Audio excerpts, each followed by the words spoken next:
Well, hello, and welcome back to another podcast episode with Brittney Bundles.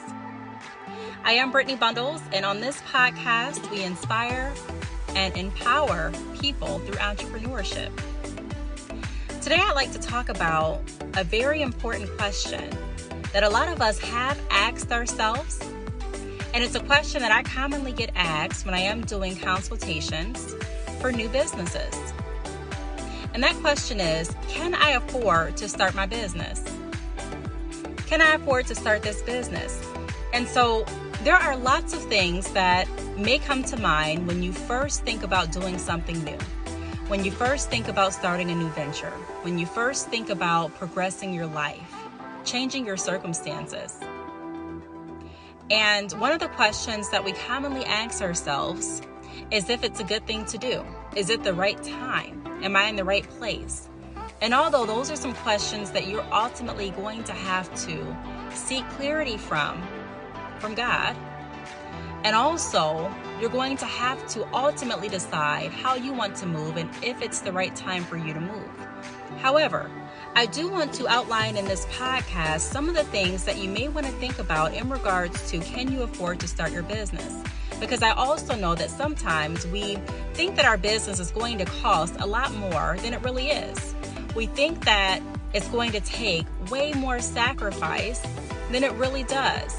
And although a business does typically take money and sacrifice, there's still ways, a lot of times, that we can still embark on our entrepreneurial journey without losing too much of anything, without investing tons, and without sacrificing to the point that we feel like we're completely stretched thin.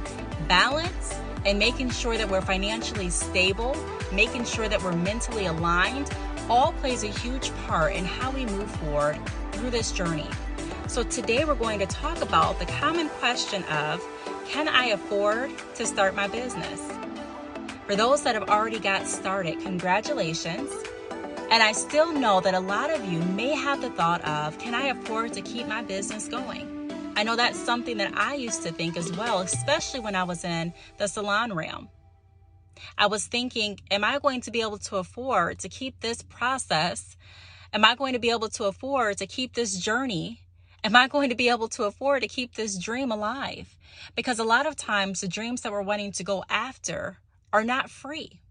Now, just because they're not free doesn't mean that it's going to take more than we are able to invest at that moment. But it all depends on what we're trying to do and how we are set up financially, mentally, spiritually, and also emotionally. So in this podcast, we talk about making sure that everything's in line. We talk about making sure that the fundamentals and the foundation is concrete and in place.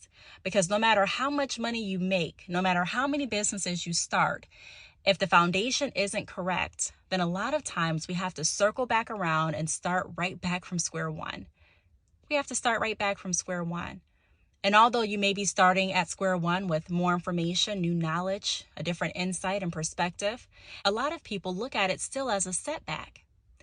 And although some setbacks in business will happen, we want to make sure that we're avoiding everything that we possibly can to ensure that we're constantly moving forward, to ensure that we're constantly moving closer to our goals, and also appreciating where we've come and where we are going to go. So let's get started. Let's discuss, can I afford, or can you afford, or can they afford to start their business? Here we go.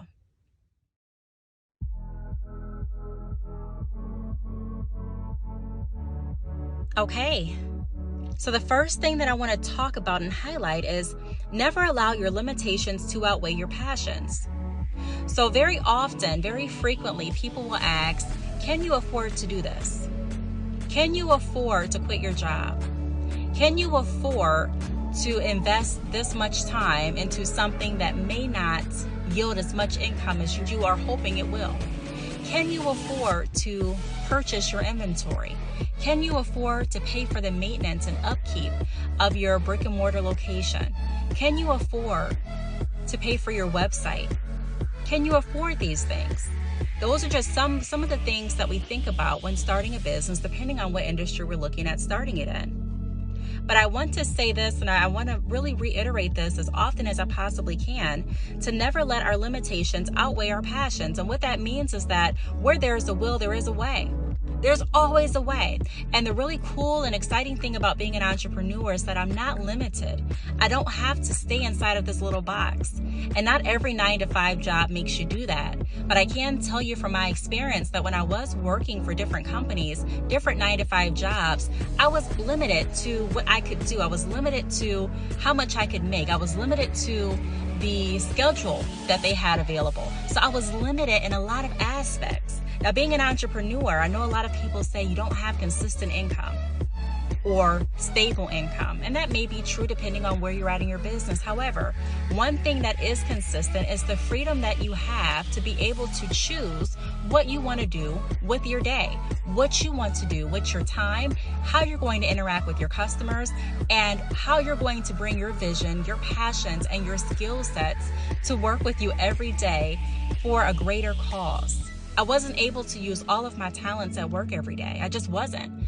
And when I created my business, not only did it allow me financial freedom, not only did it allow me a more flexible schedule for my children, it also allowed me to be able to bring my talents and my skills and my ideas and my passion to work. It allowed me to feel alive throughout the day. I know some of you can relate going into work and you may feel like you're just drained. There were some days that I felt like I was just there, you know what I mean? And so truly, entrepreneurship, I've talked about this on my YouTube channel at Brittney Bundles. I've talked about this on different podcasts. I've talked about this on my social media platforms. But being an entrepreneur allows the limitations to really fall off. It allows that box to open up.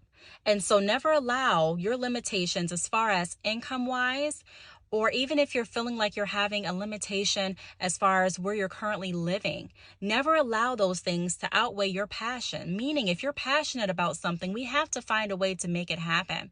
So never get hung up on, I need this to get started. Understand and point out what you need, but we always want to keep moving. What do you have? What can we use? And how can we move closer to making this dream our reality? I was talking to one business owner and they were explaining to me how they felt really limited because they were a single mom and they did not have a job at the moment, but they really wanted a business and didn't know how to do so. They were on a fixed income and they felt as though with the income that they currently have, they weren't able to get themselves out of that hole. And I can really empathize and relate to that scenario because I'm also a single mom. And I know there were times, even before I started my business, that I would think, where can I start? You know, where do I need to start? Where do I need to start saving? How can I change my current level of living?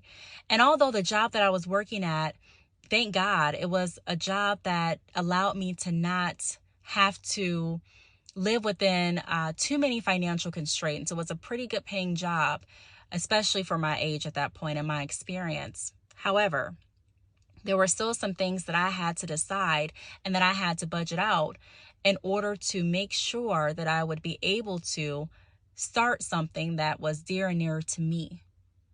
Even before I got that job, when I was a single mother, I had a child at the age of 19. So right out of high school, I was introduced to adulthood.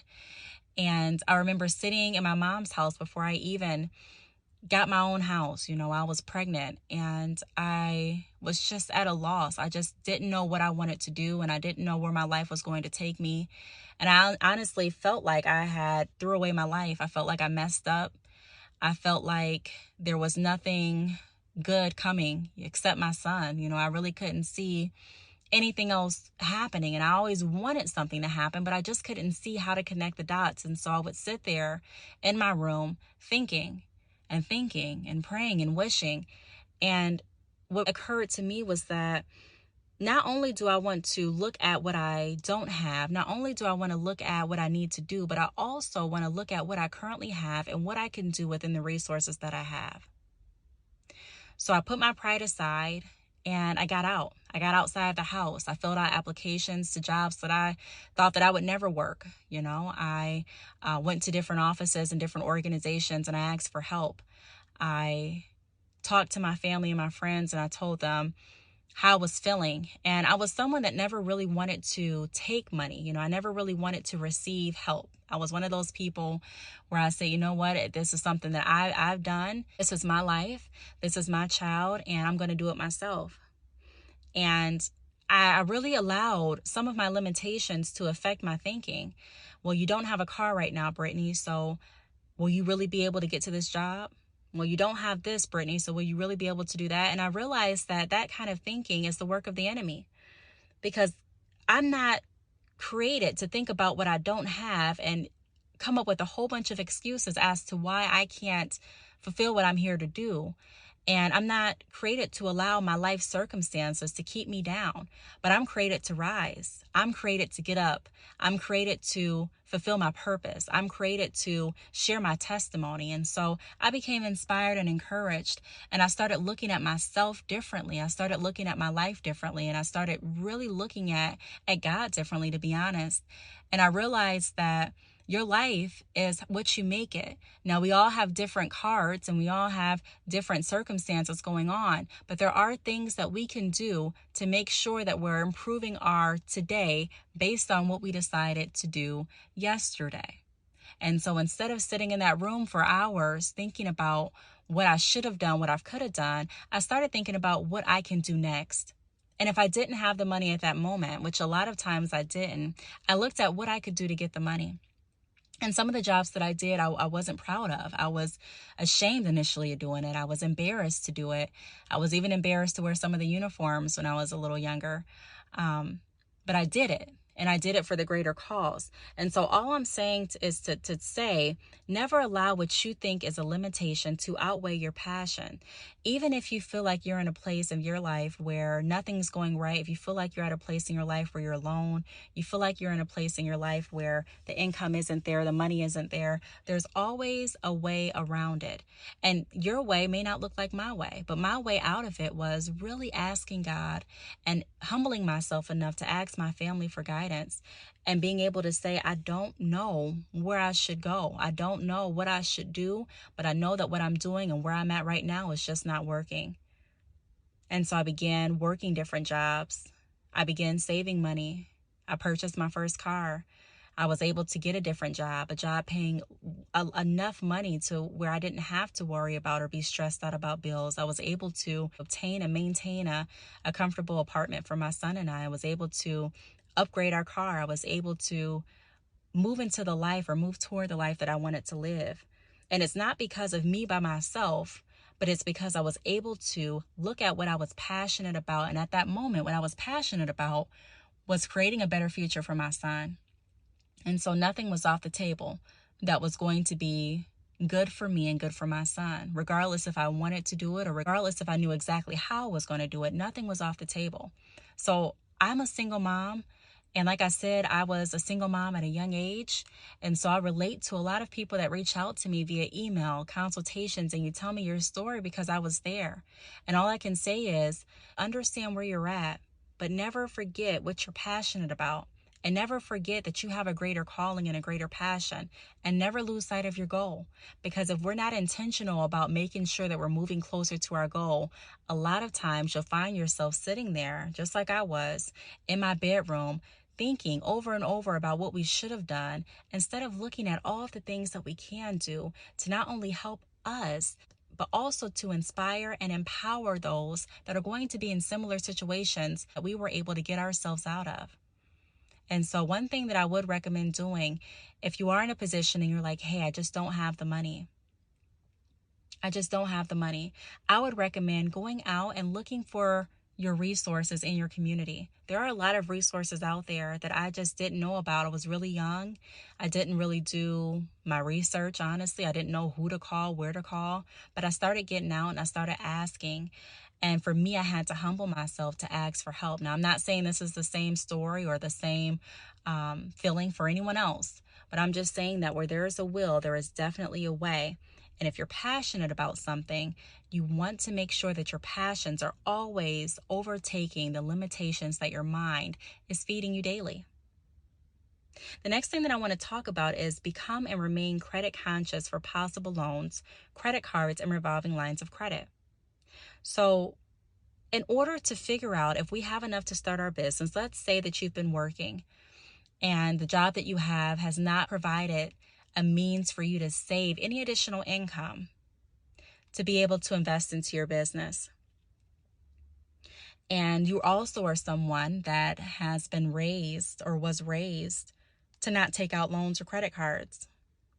I was someone that was told pretty much all my life by almost everyone not to take out a credit card, not to get loans, to make sure that you're paying everything off in cash. And I didn't really follow that.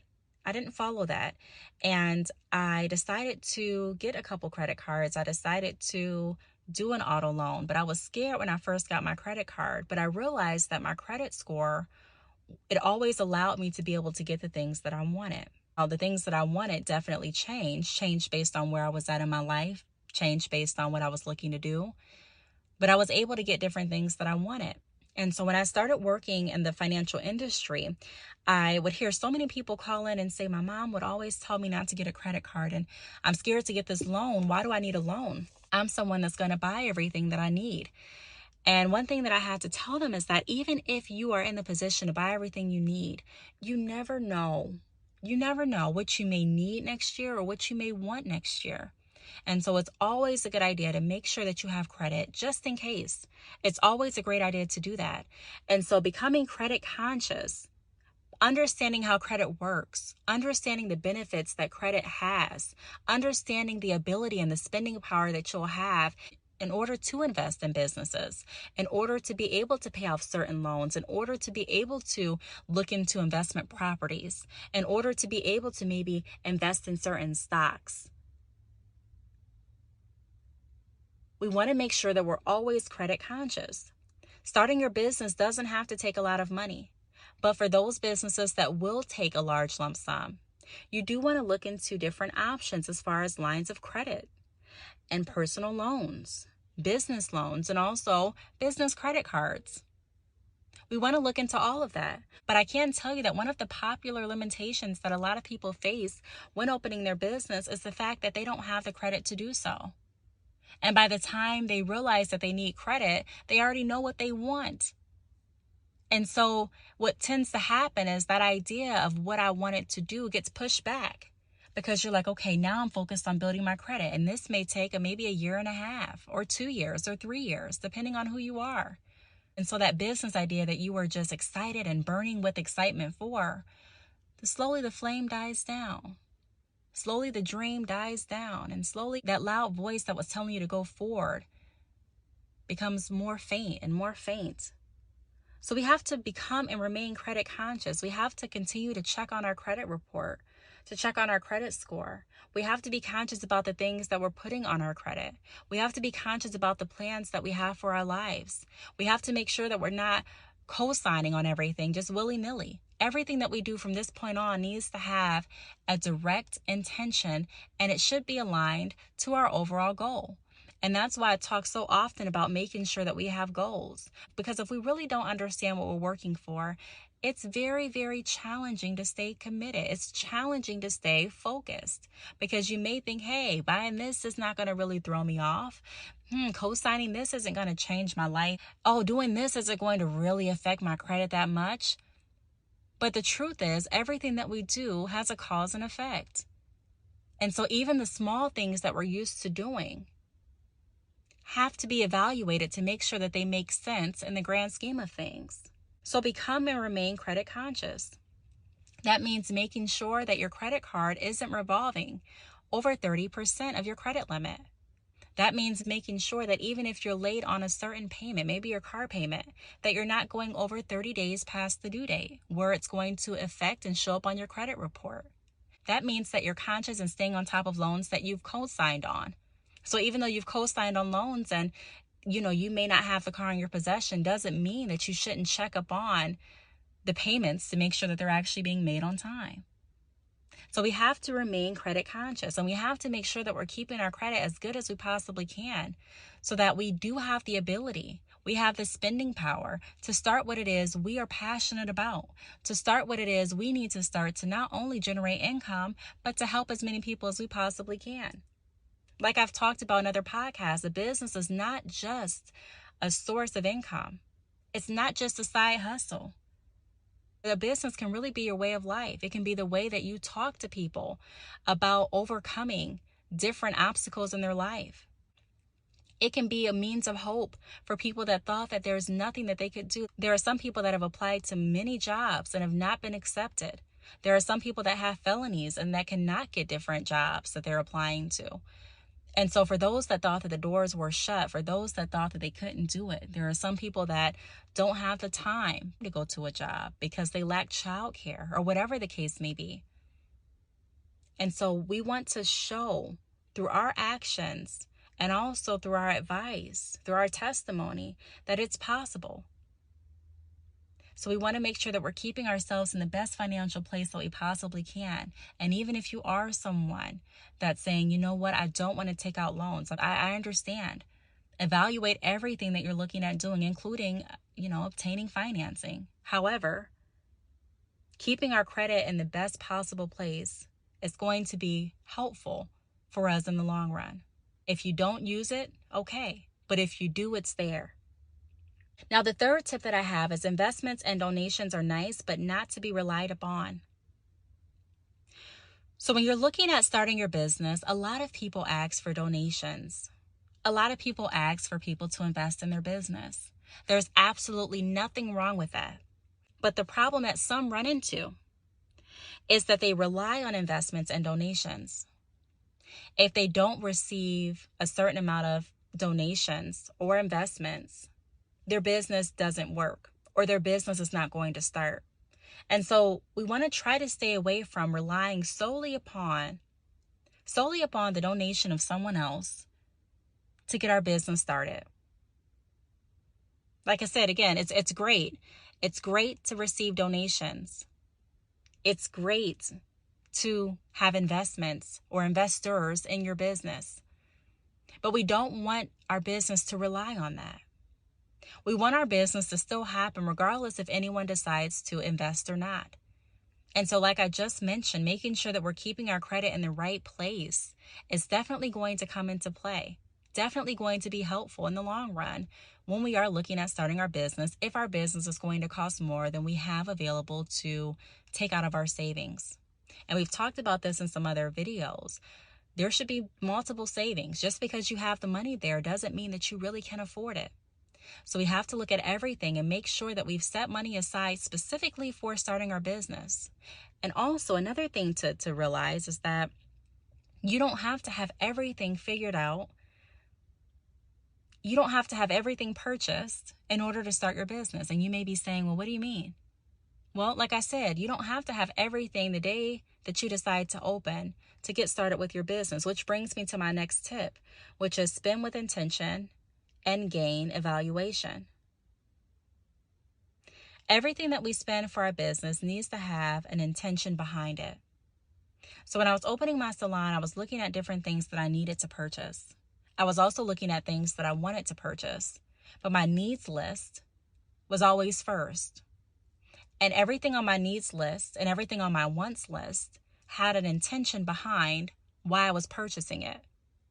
So the chairs that I was purchasing had an intention behind why I purchased those chairs. I didn't just purchase any chairs, but I needed certain chairs to make sure that my clients were comfortable. I needed certain chairs to match the design. Why? Because when people come in, the experience of a salon, not just the hairstyle, but the experience also matters. It has a huge impact on how your clients end up leaving. And so we want to make sure that everything has an intention, that we're not buying anything without being able to explain to ourselves why we bought it and what we're going to get from it. Once you start intentional spending and evaluating everything, things start to come closer. Things start to come together. Now, like I was saying a moment ago, you don't have to have everything in order to get started today. There are some people that have started their online hair businesses for under $50. They've purchased drop shipping when it was on sale for $39.95 through my hair company at badchickhair.com. They started their website through Shopify. So they chose a plan that works best for them. They got a free trial, so they didn't have to pay immediately. They begin marketing on social media, showing their launch date, gaining mailing subscribers to the email mailing list. They began creating a free blog. They began interacting with different people and spreading the word about their business. But the point is that they were able to start for under $50. I wrote a whole book this year titled Dropshipping Now, Wholesale Later. And the guide goes over how to grow your business from dropshipping to wholesale. So it's talking about how to upscale your business. It's talking about how to take what you initially started and grow it into something more. And so remember that you don't have to have everything. Let's not get wrapped up in, wow, it's going to cost all this and I don't have it. Because we're not going to allow our limitations to outweigh our passions. So if you're really good at knitting, you're really good at braiding, you're really good at customer service, there are so many businesses that you can start. They don't cost a lot. And like I said, for those businesses that are going to cost more money than you may have planned out, we're going to make sure that our credit is where it needs to be so that we can take out lines of credit, credit cards, loans as we need them. And we're also going to make sure that we continue to generate income. So that means before quitting your job because you're tired of it. Again, that means before quitting your job because you're tired of it, we're thinking of plans and we're planning and we're saving our money to make sure that we're financially okay, not just with the bills, but that everything works out, even for what we're trying to do with our business. Now, the last thing that I want to talk about is calculating expenses regularly and tightening up. So calculating expenses regularly and tightening up. So often in our business, we get very accustomed to doing our normal flow. We get very accustomed to the normal expenses that we're paying. So for me, some of my normal expenses are inventory. Some of my normal expenses are my e-commerce site. Some of my normal expenses are ink, paper for my labels, shipping fees. Other items may be branding items or shipping costs or different things like that. You know, everyone has a different business and everyone has different expenses, but we kind of get the expenses that we have down pat. You know, in the salon, you would have, your water, and you'd have your rent, and you'd have your insurance if you're paying insurance, and you'd have your equipment and the products. But there's different things that you have. But we want to make sure that we're constantly, regularly calculating those expenses. So even though I feel like I know what I typically pay for, that's great. But I still want to make sure that I'm looking through everything at the end of every month. So I made a video on my YouTube channel as well about how I pay myself as an entrepreneur. And I talk about how I break up the income that I'm receiving to pay myself and to also save. And in order to do that effectively each month, I have to calculate my expenses each and every month. Now, there are some businesses that don't do that. There are some people that work their 9 to 5 and run their business, and because they can afford it, and because they have the money coming from their check or they have the money coming from other areas, and they're not really strapped for cash, they don't think about or pay attention to where the money's going. They just spend. And so we want to get out of the habit of just spending, and we want to make sure that we're intentional behind everything that we do. Becoming intentional with my business has really helped my business grow. It's really helped me keep more of my money. It's really helped me increase my net profit. Because now I can account for everything that I'm doing. I can account for everything that's going out. I don't look at my credit card statement and say, well, what is that for? I know now, because everything that I'm doing is being calculated regularly. So if you're asking yourself, how can you afford to start your business, or can you afford to start your business? That's one of the things that you want to make sure that you're diligent in doing, calculating expenses regularly. And once you calculate those expenses, if you're finding out like, I don't have any money to start my business, we're going to look at what we do have. We're going to look at different resources. We're going to examine our credit to see if we have an option or the option to get a loan or a line of credit or a credit card. And then we're also going to look at opening other lines of income and saving. We talked about in our last podcast episode on becoming financially stable, financially secure, on making sure that we have multiple streams of income. So if you didn't tune into that podcast episode, I highly recommend you do so. But the way that we're going to know if we can really, truly afford this business is if we calculate expenses and we make strategic plans as to how we're going to grow. And if we understand that we don't have to have everything at once,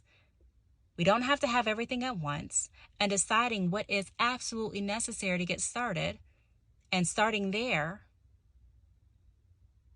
we'll notice in no time that a lot of things we thought we couldn't afford, we can. Or we'll notice that a lot of things that we thought we couldn't afford, we can't. But we have a plan as to what we need to do to change that. And then tighten up. So we're going to be tightening up on how we spend our money.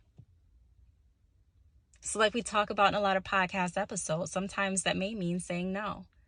Sometimes that may mean sacrificing a night out to save up the money that you would have spent for your website. So we need to sacrifice in order to get to where we want to be. Now, I'm not saying sacrifice to the point that you don't have food, or sacrifice to the point that your children aren't eating, or sacrifice to the point that you're going without warm water.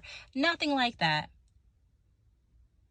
But we do want to sacrifice some of the things that we would have done as recreation to get serious about where we want our life to be, to get serious about what we want to do with our future, to get serious about when we're going to start our business, to get serious about when we're going to open that second business that we've been thinking about, or that third business or fourth business.